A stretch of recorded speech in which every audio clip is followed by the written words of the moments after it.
Halo rekan-rekan aparatur sipil negara di seluruh Indonesia. Pernah nggak sih kita merasa tuntutan masyarakat sekarang tuh serba cepat, serba instan? Nah, gimana cara kita sebagai pelayan publik menjawab tantangan ini? Jawabannya ternyata ada di awan. Selamat datang di pembahasan strategis kita soal migrasi cloud. Ini adalah kunci untuk kita sama-sama memodernisasi cara kita melayani publik. Oke, pertama-tama kita samakan persepsi dulu ya. Digitalisasi itu bukan lagi pilihan, tapi sudah jadi sebuah keharusan, sebuah mandat. Tapi seringkali kita keliru menganggap migrasi ke cloud itu cuma urusan teknis, cuma soal mindahin server. Bukan itu. Ini adalah perubahan fundamental tentang bagaimana kita menjalankan misi utama kita, yaitu melayani masyarakat jadi lebih baik, lebih cepat, dan tentunya lebih efisien. Coba deh, kita jujur sama diri sendiri sejenak. Lihat lagi aplikasi-aplikasi di kantor kita. Masih sering lemot nggak? Atau, apakah warga masih harus bolak-balik ke kantor buat urusan yang sebetulnya bisa selesai dari genggaman tangan? Pertanyaan ini bukan basa-basi loh. Ini adalah cermin. Cermin buat melihat seberapa siap kita menghadapi masa depan. Karena kalau kita nggak siap, ya kita yang akan ketinggalan. Nah, ini dia intinya. Kita ini bukan lagi sekedar ganti server lama dengan yang baru.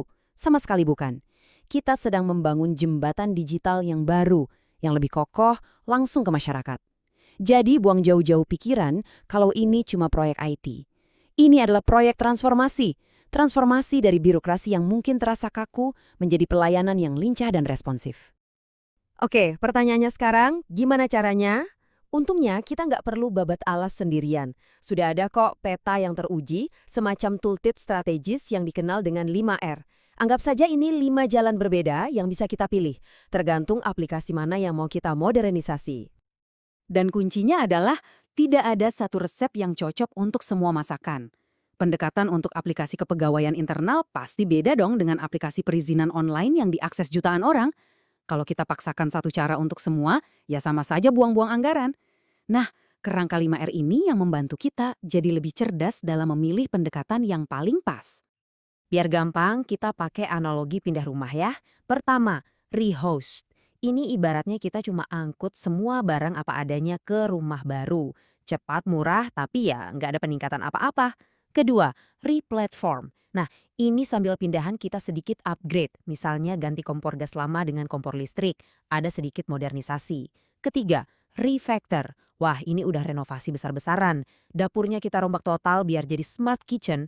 Butuh usaha lebih, tapi hasilnya mantap. Keempat, rebuild. Ini bukan renovasi lagi, tapi kita bangun rumah baru dari nol persis sesuai keinginan kita. Paling mahal, tapi hasilnya paling maksimal. Dan terakhir, replace. Ini cara paling praktis. Jual aja rumah lama, terus kita beli apartemen baru yang sudah jadi dan siap pakai. Simpel kan? Oke, kita sekarang sudah punya pilihan strateginya.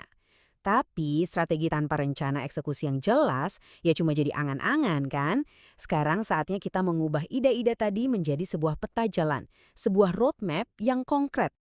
Langkah paling pertama dan nggak bisa ditawar-tawar itu adalah penilaian migrasi atau migration assessment. Anggap aja ini kayak general check-up sebelum kita melakukan operasi besar. Kita harus petakan dulu semua aplikasi yang kita punya, kita harus paham bagaimana mereka saling terhubung, dan kita ukur seberapa rumit kondisinya. Kalau tahap ini di-skip, wah sama saja kita jalan di tempat gelap tanpa senter. Jadi secara praktis peta jalannya itu begini. Langkah 1, inventarisasi dulu semua aset digital kita. Langkah 2, untuk setiap aset itu kita pilih strategi 5R mana yang paling pas. Langkah 3, buat jadwal yang realistis, jangan terburu-buru. Dan langkah 4, yang seringkali paling krusial, siapkan anggarannya dan siapkan juga orang-orang terbaik di tim kita untuk menjalankannya. Rencana sudah ada, tim sudah siap. Sekarang kita masuk ke momen paling mendebarkan, hari H perpindahan. Pertanyaannya, gimana caranya kita melakukan operasi ini tanpa membuat pasien kita, yaitu pelayanan publik, terganggu, bahkan kalau bisa nggak terasa sama sekali? Jawabannya ada pada keseimbangan dua pilar ini. Di satu sisi ada kesiapan teknis. Ini soal punya rencana cadangan, punya tombol darurat untuk kembali ke sistem lama kalau ada apa-apa, dan melakukan uji coba. Ini jaring pengaman kita. Tapi, pilar kedua inilah yang sering jadi penentu. Kesiapan manusia. Soal pelatihan, komunikasi yang terbuka, dan adaptasi dengan cara kerja baru. Tanpa pilar kedua ini, teknologi secanggih apapun tidak akan ada gunanya. Jadi, ingatlah ini baik-baik. Transformasi yang sesungguhnya itu baru terjadi ketika teknologi dan manusia bergerak bersamaan, seirama. seperti dua roda gigi yang saling mengunci dan berputar bareng. Kalau salah satunya macet, ya semuanya berhenti. Keduanya harus bergerak serempak. Jadi sekarang pertanyaannya bukan lagi apakah kita perlu berubah, tapi kita mau mulai dari mana? Coba besok di kantor, lihat sekeliling Anda. Layanan mana sih yang paling sering dikeluhkan masyarakat? Aplikasi mana yang paling bikin pusing rekan kerja kita? Nah, itulah titik awal kita. Pilih satu dan mulailah transformasi dari sana. Karena dampak yang besar seringkali dimulai dari satu langkah kecil yang berani. Jawabannya ada di tangan kita semua.